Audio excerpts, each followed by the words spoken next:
Venice, the city of the canals. Today a UNESCO World Heritage Site, the floating city is made up of a collection of over 100 islands and pieces of reclaimed land, and is linked up by a series of bridges and canals which weave their way through the city streets. Once one of the heavyweight maritime superpowers of the Middle Ages, the formerly independent city-state dominated the eastern shore of the Adriatic Sea from its strategically situated position upon an enclosed marshy lagoon between the Po and the Piave rivers and the northeastern coastline of the Italian peninsula. The area which Venice now resides was long home to an ancient Celtic people called the Veneti. Although no concrete records were made, the city itself is likely to have been founded by Roman citizens fleeing from the surrounding urban areas from invading waves of Germanic and Hunnic tribes during the twilight of the empire in the 5th century AD. The lagoon remained a safe haven for refugees during the turbulent times over the coming centuries and gradually grew in size. The last great barbarian incursion into northern Italy came in 568 in the form of the Lombards, who swept through Italy, conquering much of the north, leaving just a narrow coastal strip of land in Byzantine hands.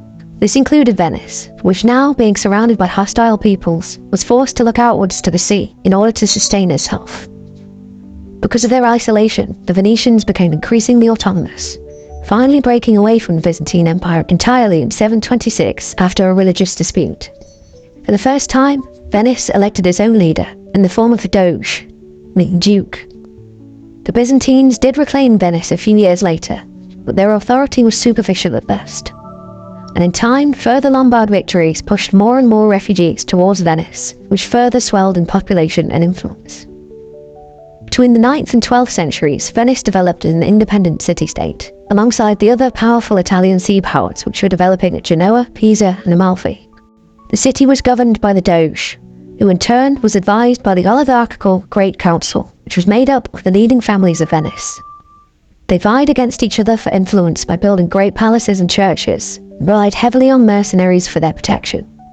The strong Venetian navy thwarted any armed opposition towards them and set up a vast trade network throughout the Mediterranean, becoming extremely rich in the process and extending their influence first down the Adriatic coastline and later further afield.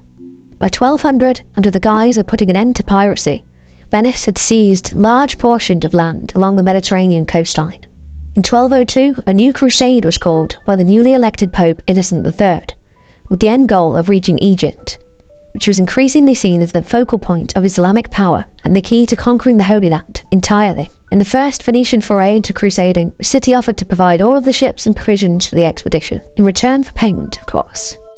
After labouring for a full year and putting off other commercial ventures in the process, the Venetians welcomed the Crusader army to Venice. But it was much smaller than anticipated, numbering some 12,000 rather than 35,000 men promised. The Venetians demanded the agreed price of 85,000 marks, of which the Crusaders only had 35,000. It was at this time that a recently deposed Byzantine prince arrived at Venice with a proposal to pay the Crusaders if they helped him to reclaim his throne. Thus began one of history's most controversial episodes. By 1204, the military expedition, which would go on to be called the Fourth Crusade, ended not with the reinforcement of Christian lands in Palestine, as was the Crusaders' original intent, but with the sack of the greatest Christian city on earth, Constantinople. The Venetians and the Crusaders stole most of the wealth and great artifacts of the city, and installed their own Latin emperor in place of the previous Byzantine one. Countless priceless relics and artifacts were looted from the city. The famous bronze horses from the Hippodrome were sent back to adorn St. Mark's Basilica, and other works of immeasurable artistic value were destroyed to be smelted down for their base material. The Empire of Byzantium, which had thrived for nearly a millennia, was a direct continuation of the Eastern Roman Empire, never fully recovered from the terrible ordeal inflicted by fellow Christians, and after a long decline, fell to the Ottoman Turks in 1453, who had largely filled the power vacuum left by the decline of the Byzantines. After the Fourth Crusade, Venice for a time was the most prosperous city in all of Europe. Thousands of seagoing vessels operated by over 30,000 sailors perused the Mediterranean, making money through commercial ventures. That money flowed back to Venice, and is evident in the architecture you see today. Between the 13th and 15th centuries, Venice held several of the Mediterranean islands and coastlines as its own territory, ruling over a vast commercial enterprise. By the mid-15th century, however, the growing power of the Ottoman Turks and the establishment of new trade networks outside of the Mediterranean had ushered in a new era, which Venice found itself increasingly isolated from. After a long decline, the city finally lost its independence to Napoleon Bonaparte at the end of the 18th century, and was later incorporated into a united Italy in 1861. Today, the city is a unique open-air museum and a testament to the ingenuity of the people who built it.